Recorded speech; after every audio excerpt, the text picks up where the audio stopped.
Hello future managers. Today's topic is economic reforms since 1991.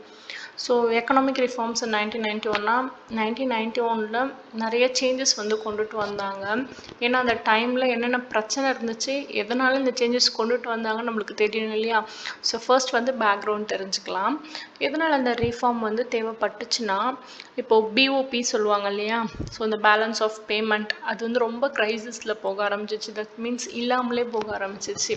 எப்போனா 1991ல். அப்புறம் இப்போ நம்ம ஃபாரின் கூட ட்ரேட் பண்ணுறோன்னா நம்மளோட கரன்சியும் அவங்களோட கரன்சியெல்லாம் வச்சு ட்ரேட் பண்ண முடியாது. ஸோ காமனாக ஒரு கரன்சி வச்சுருப்பாங்க. லைக் வந்து யூஎஸோட டாலர் வச்சுருப்பாங்க. ஸோ அந்த டாலருமே நம்மக்கிட்ட வந்து பற்றாக்குறையாக இருந்துச்சு. ஸோ ஃபாரின் எக்ஸ்சேஞ்சுக்கான ரிசர்வும் நம்மக்கிட்ட 2 வாரத்துக்கு மட்டும்தான் இருந்துச்சு. அண்ட் வந்து ஹை இன்ஃப்ளேஷன், ரொம்ப பணவீக்கம் அதிகமாக இருந்தால் நம்ம பணத்தோட மதிப்பு கம்மியாகிடும். அண்ட் வந்து ஹை ஃபிஸ்கல் டெஃபிசிட்னால் கவர்மெண்ட் வந்து கணக்கே பார்க்காம நிறைய வந்து ஏதாவது பொதுமக்களுக்கு செய்யணுன்றதுக்காக நிறைய இன்வெஸ்ட் பண்ணிடுவாங்க. சிம்பிளாக சொன்னால் இந்த வரவுக்கு மீறின செலவு ரொம்ப அதிகமாக பண்ணியிருப்பாங்க. ஸோ கவர்மெண்ட் கையிலையும் அப்போ காசு இல்லை. ஐஎம்எஃப் கிட்ட சரி லோன் வாங்கலாம் அப்படின்னு பார்த்தா ஏகப்பட்ட கண்டிஷன்ஸ் வந்து அவங்க வச்சுருந்தாங்க. ஸோ இதனால் நம்ம வந்து கண்டிப்பாக ஏதாவது வந்து ரிஃபார்ம் கொண்டுட்டு வரணும்னு சொல்லிட்டு தான் இந்தியன் கவர்மெண்ட் வந்து 1991ல் எக்கனாமிக் ரிஃபார்ம்ஸ் வந்து கொண்டுட்டு வந்திருப்பாங்க. ஸோ பிஃபோர் 1991ல் பார்த்தீங்கன்னா ரொம்ப க்ரோத் வந்து ரொம்ப சொல்லிக்கிற அளவுக்குலாம் இல்லவே இல்லை. லோ க்ரோத் தான். அண்ட் வந்து ஒரு பிஸ்னஸ் ஸ்டார்ட் பண்ணோன்னா லைசன்ஸ் வந்து ப்ரையராக வாங்கணும். ஸோ அந்த லைசன்ஸ் ராஜின்றது இருந்துச்சு. இம்போர்ட்ஸ் நிறைய இப்போ வந்து ஏற்றுமதி இறக்குமதி பண்ணுறோன்னா நிறைய ரெஸ்ட்ரிக்ஷன்ஸ் இருக்கும். நிறைய ரூல்ஸ் அண்ட் ரெகுலேஷன்ஸை ஃபாலோ பண்ணுற மாதிரி இருக்கும். அண்ட் வந்து இதுக்கு எல்லாத்துக்கும் ஒரு சொல்யூஷனாக தான் வந்து எக்கனாமிக் ரிஃபார்ம் வந்துச்சு. ஸோ இந்த எக்கனாமிக் ரிஃபார்மில் பார்த்திங்கன்னா ஒரு 3 பில்லர்ஸ் வந்து முக்கியமாக கொண்டுட்டு வந்தாங்க. ஆக்சுவலாக மேஜராகவே இந்த 3 விஷயந்தான். அந்த எல்பிஜின்னு சொல்லுவாங்க. So liberalisation, privatisation, globalisation. சிம்பிளாக லிபரலைசேஷன்னா என்னன்னு சொல்லலாம்னா லிபரலாக விடுறது. ஸோ கவர்மெண்ட் நிறைய ரூல்ஸ் அண்ட் ரெகுலேஷன் போட்டு கண்ட்ரோல்லே வச்சுருந்துச்சு இல்லையா எக்கனாமியை. ஸோ அப்படிலாம் இல்லாமல் ஃப்ரீயாக விடுறது தான் லிபரலைசேஷன். ஸோ ப்ரைவேட்டைசேஷன் என்னென்னா, ஸோ கவர்மெண்ட் வந்து எல்லாத்தையும் தான் கண்ட்ரோலில் இருக்குன்னா அப்போ என்ன அர்த்தம், எல்லாமே கவர்மெண்ட்டோட பேரில் தான் இருக்கும், கவர்மெண்ட்க்கு கீழே தான் ரன் ஆகும். ஸோ ப்ரைவேட்டைசேஷன் வந்தோடனே சரி கவர்மெண்ட் வந்து தாங்கிட்ட இருக்கக்கூடிய எல்லா செக்டார்ஸுமே சம் செக்டார்ஸை வந்து ப்ரைவேட்டே வந்து ஹேண்டில் பண்ணலான்ற மாதிரி விட்டுருப்பாங்க. அண்ட் ஒரு சில முக்கியமான விஷயம்லாம் இருக்குல்ல, இந்த மிலிட்டரி, டிஃபென்ஸ் அந்த மாதிரி விஷயம்லாம் வந்து எப்பவுமே கவர்மெண்ட் மட்டும்தான் ஹேண்டில் பண்ணுவாங்க. லைக் ஆர்மி அதெல்லாம். அண்ட் குளோபலைசேஷன்றது வந்து முன்னாடிலாம் வந்து யாருமே வந்து உள்ளே வர முடியாது. இந்தியாவுக்குள்ளே எந்த ஒரு நாட்டோட மார்க்கெட்டுமே உள்ளே வந்து இல்லை எந்த நாட்டோட ஒரு கம்பெனியுமே உள்ளே வந்து டாமினேட் பண்ண முடியாது. ஸோ ரூல்ஸ் அண்ட் ரெகுலேஷன் அவ்வளோ ஸ்ட்ராங்காக இருந்துச்சு. பட் இப்போது இந்த 1991க்கு அப்புறமேட்டா அந்த ரிஃபார்மில் குளோபலைசேஷன் அறிமுகப்படுத்தினாங்க இல்லையா. ஸோ அப்படின்னா ஓப்பன் அப் ஆகுது. ஸோ யார் வேணால் வந்து இந்தியாவில் நீங்கள் வியாபாரம் பண்ணிக்கலாம், அதனால் இந்தியன் எக்கனாமி வந்து க்ரோத் ஆனால் எங்களுக்கு ஓகே அப்படின்னு சொல்லிட்டு ஓப்பன் பண்ணதுக்கப்புறம் தான் வால்மேட், அமேசான் அவங்க எல்லாருமே உள்ளே வந்தாங்க. ஸோ இன்னும் டீட்டெயிலாக பார்க்கணுன்னா first point liberalisation. So reducing a government restriction and controlling economy to allow for a greater participants of a private entrepreneurs. ஓகேங்களா. ஸோ இதோட ஃபீச்சர்ஸ் என்னென்னு பார்த்தீங்கன்னா, இந்த லைசன்ஸ் ராஜை வந்து ஃபஸ்ட்டு ஒழிச்சாங்க. இண்டஸ்ட்ரியல் லைசன்ஸ் வாங்கணும் அப்படின்லாம் இல்லாமல் எல்லாருக்குமே எல்லாத்துக்கான ஒரு ஃப்ரீடம் கொடுத்தாங்க. அதுக்கப்புறம் தான் நிறைய வந்து தொழிலதிபர்கள்லாம் வந்து உருவாகியிருப்பாங்க. அண்ட் வந்து முன்னாடிலாம் வந்து கவர்மெண்ட் தான் ப்ரைஸை வந்து ஃபிக்ஸ் பண்ணும். ஸோ பால் 1 லிட்டர்னா 10 ரூபா அப்படின்னு சொல்லிட்டு முன்னாடிலாம் கவர்மெண்ட் ஃபிக்ஸ் பண்ணும். ஸோ இப்போ வந்து பால் வியாபாரம் பண்ணுறவங்களே ஃபிக்ஸ் பண்ணிக்கலாம் அப்படின்னு சொல்லிட்டு ஃப்ரீடம் கொடுத்தாங்க.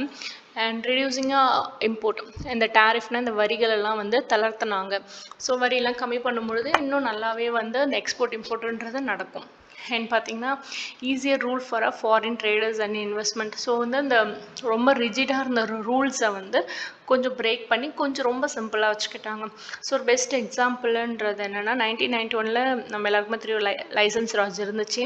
பட் போஸ்ட் லிபரலைசேஷனுக்கு அப்புறம் நிறைய பிஸ்னஸ் வந்து உருவாக ஆரம்பிச்சிச்சு. லைக் வந்து டெலிகாம் அண்ட் ஏர்லைன்ஸ் இந்த மாதிரியான ஃபியூ பிஸ்னஸ் வந்து வர ஆரம்பிச்சிச்சு. அண்ட் நெக்ஸ்ட் பார்த்திங்கன்னா ப்ரைவேட்டைசேஷன். ஸோ ப்ரைவேட்டைசேஷன்றது வந்து ஓனர்ஷிப்பை ட்ரான்ஸ்ஃபர் பண்ணுறது. ஸோ கவர்மெண்ட் கிட்ட இருக்கக்கூடிய தன்னோட ஓனர்ஷிப் எல்லாமே ப்ரைவேட் பார்ட்டிஸ்க்கு வந்து கொடுக்கறது, இல்லைனா ப்ரைவேட் பார்ட்டிஸோட சேர்ந்துக்கிட்டு அவங்களும் ஒர்க் பண்ணுறது. ஸோ அதை வந்து பப்ளிக் செக்டர் என்டர்பிரைஸ்னு சொல்லுவாங்க. கவர்மெண்ட் கிட்ட இருக்கிற பிஎஸ்சின்னு சொல்லுவாங்க.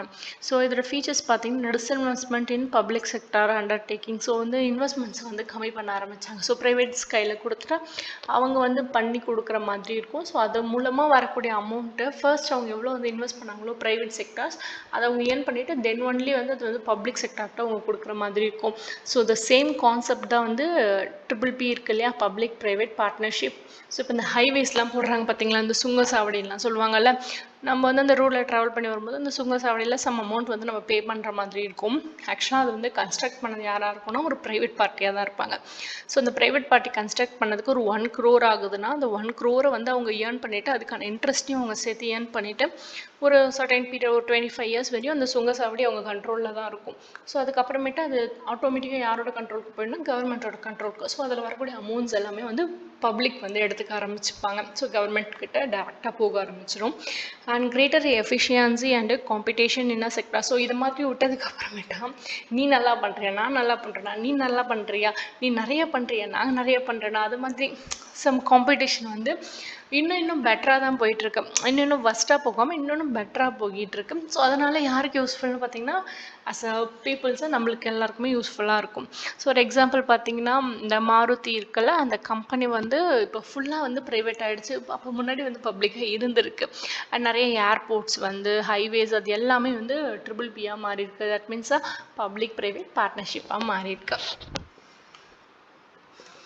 நெக்ஸ்ட் பார்த்தீங்கன்னா குளோபலைசேஷன் வந்து முன்னாடி சொன்ன மாதிரி தான், யார் வேணால் வந்து இந்தியாவுக்குள்ளே வியாபாரம் பண்ணிக்கலாம் அண்ட் இந்தியாவும் யார் கூட வேணால் வியாபாரம் பண்ணிக்கலாம்.